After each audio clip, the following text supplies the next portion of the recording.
Земјава досега има имплементирано околу 30% од реформите на патот кон евроинтеграциите, покажуваат истражувањата на Институтот за демократија.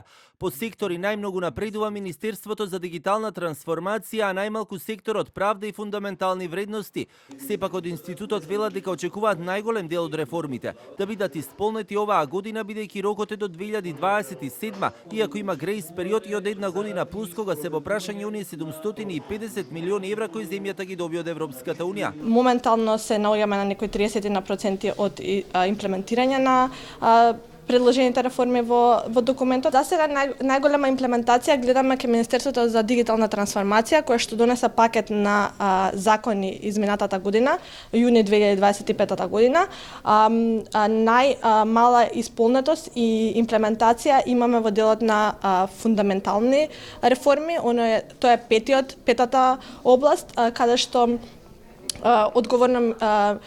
одговорна институција е Министерството за правда. Неизоставен дел од реформскиот пат е и бизнис климата, која според познавачите мора да биде поставена на многу повисоко ниво, а тоа подразбира и дека мора да се создадат услови за привлекување на поголеми инвестиции. Од планот за раст досега направени се мали чекори и беше донесен само законот за трговски друштва.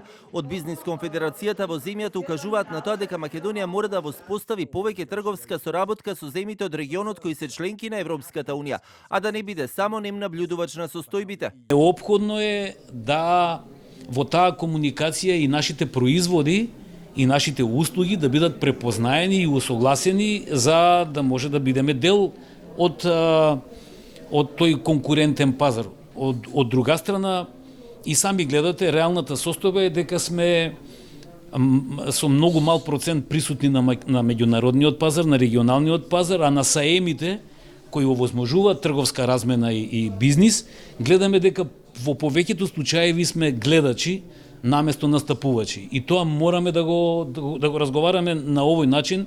Пате ми благодарам, јавноста мора да знае, може би ова не е добро да се слушне или да се слуша, ама треба да се свати дека е добронамерно. Во време кога случувањата на Блискиот Исток ги диктираат цените на нафтата и дериватите, дел од бизнис заедницата оценува дека мерката на премиерот за намалување на ДДВ-то е краткорочна и оценуваат дека можеби подобра мерка би било намалувањето на акцизите, следно на што ќе влијаат случувањата во светот е поскапувањето на храната и услугите, која веќе и низ примери во секојдневието се гледа.